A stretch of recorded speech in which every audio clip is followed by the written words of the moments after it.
Welcome back, everyone. Starting from this episode, we're diving into the manga chapter 119 of the That Time I Got Reincarnated as a Slime light novel, the very arc that Season 4 will adapt. We'll cover this story across multiple videos, and today we begin with Season 4 Episode 1. Last time, Rimuru successfully resolved the Monster Federation's financial crisis with the help of Queen Elmesia of the Lion and King Gazel Dwargo of Dwargon. Together, they dismantled the plot of the Western nations and secured Tempest's place as a recognized power on the continent. But now, the plot deepens. Political intrigue, hidden trade networks, dungeon expansion, and the emergence of powerful new enemies. So, let's begin. Rimuru's suspicion of Yuki.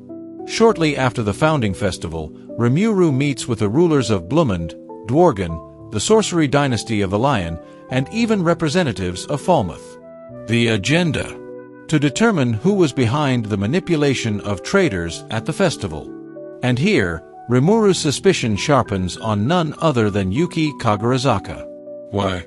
Because Rimuru has already pieced together Yuki's past schemes.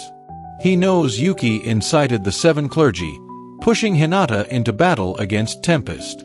He knows Yuki maintains shady business ties with the Eastern merchants, especially the man called Damrada. And he's aware Yuki still hasn't shown his full hand. Rimuru isn't wrong. Behind the curtain, Yuki is already reassigning the moderate Harlequin alliance, Kigali, Laplace, Tyr, and Footman, to replace Damrada in handling trades with Demon Lord Leon. But let's pause there, because this move reveals an even darker connection. Leon and the failed heroes. 2 centuries ago, Demon Lord Leon annihilated Kigali, which explains the Harlequin Alliance's hatred for him. But what exactly is Leon up to now? Leon has been secretly collecting failed summon children, those whose summonings were incomplete and would normally die within a short time. These children were retrieved by Damrada's group, Cerberus, and the children were marked as test materials and quietly delivered to Leon. Rest of the world was not aware of this shady business. Among them were 6 children you may recognize: Shizue Izawa, Kenya Misaki, Ryota Sekiguchi, Gail Gibson, Alice Rondo, and Chloe Aubert. All 6 survived thanks to elemental spirits, except Chloe. She fused with a spiritual body that was, in fact, the manifestation of her future self. The Harlequin Alliance believes Leon is trying to create a private army of heroes. But Yuki is more cautious. He suspects Leon's motives are different, that Leon is sharing summoning rituals with both the Eastern Empire and Western nations not to build an army, but for some hidden purpose. Rimuru's surprise plan against Yuki. Now, Rimuru's instincts kick in. Though he suspects Yuki, he cleverly entrusts the children to Hinata instead. Why? Because Hinata, head of the Paladins, is a master at handling elemental spirits. More importantly, Rimuru doesn't want the kids, especially Chloe, anywhere near Yuki's influence. This proves to be one of Rimuru's smartest moves. If Chloe had remained under Yuki's care, Leon might have gotten his hands on her. Hinata accepts Rimuru's request and begins training the children. But when Rimuru tries to sneak into class to observe, Hinata promptly throws him out. Hinata won't allow Rimuru disturbing her in the class. Dungeon renovation. Meanwhile, Rimuru, Veldora, and Ramiris focus on expanding the Great Labyrinth. Earlier new adventurers used to drop off in the early floors of the labyrinth, as this was a new experience for them. To solve the early drop-off in adventurer participation, they design a tutorial floor filled with survival lessons just like a game guide, helpful NPC-style guardians, and recording crystals that let new adventurers learn from past challengers' mistakes. These crystals even become a new product line, selling like hotcakes in the outside market. Restaurants are set up inside certain levels, serving luxury food to boost adventurers' morale. This was actually Masayuki's idea, proving his genius for crowd appeal. And of course, Rimuru introduces prize incentives. 3 gold coins for clearing the 10th floor, 5 gold for the 20th, 10 gold for the 30th, and so on. At the top, 100 stellar gold coins, equivalent to 10,000 regular gold coins, for anyone who defeats Veldora. An outrageous sum designed to entice nobles to invest in expeditions. The economy of Tempest surges. Rimuru's tavern sales alone rise 10% just from dungeon activity. Diablo's sudden request. One evening, while Rimuru enjoys tea served by Diablo, Diablo surprises Rimuru that the tea was prepared by Cheyenne. Rimuru, with his shocking expression, praises Cheyenne's tea, only for Diablo to casually mention he's been her test subject many times, sometimes falling ill from the experiments. But then comes a serious moment. Rimuru realizes he never properly rewarded Diablo for his service during the Falmouth invasion. When asked what he desires, Diablo makes a chilling request.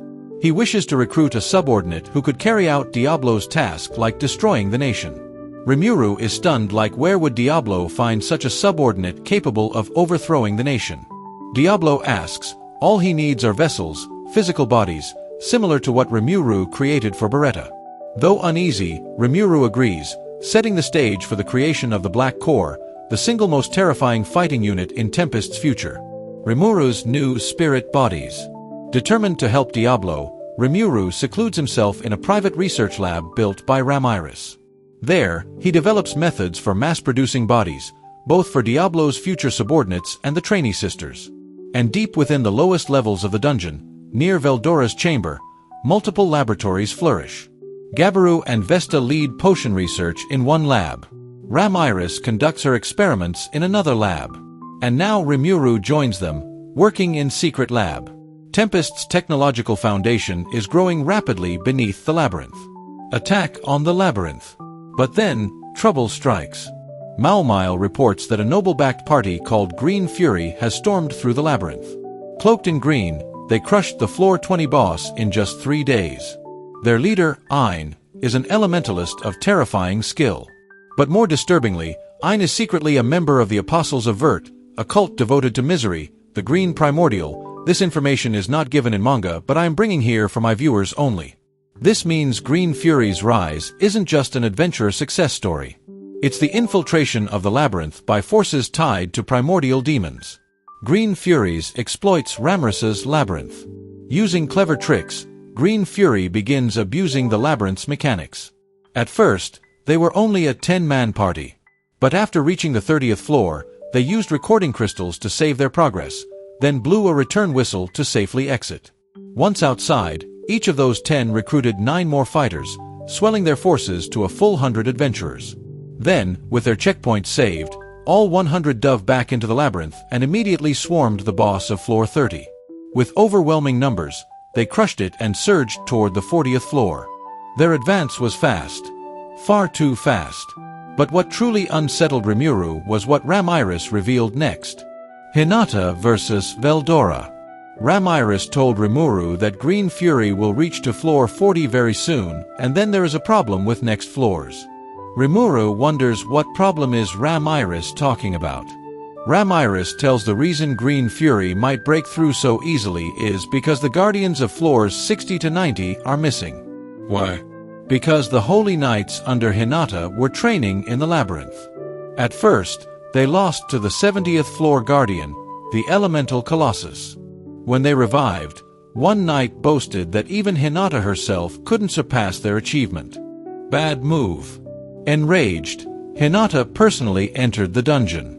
And in a single rampage, she defeated the Colossus from floor 70, defeated Apito from floor 80, defeated Kamara's underlings from floor 81 to 89, defeated Beretta on floor 90, and then challenged Veldora himself.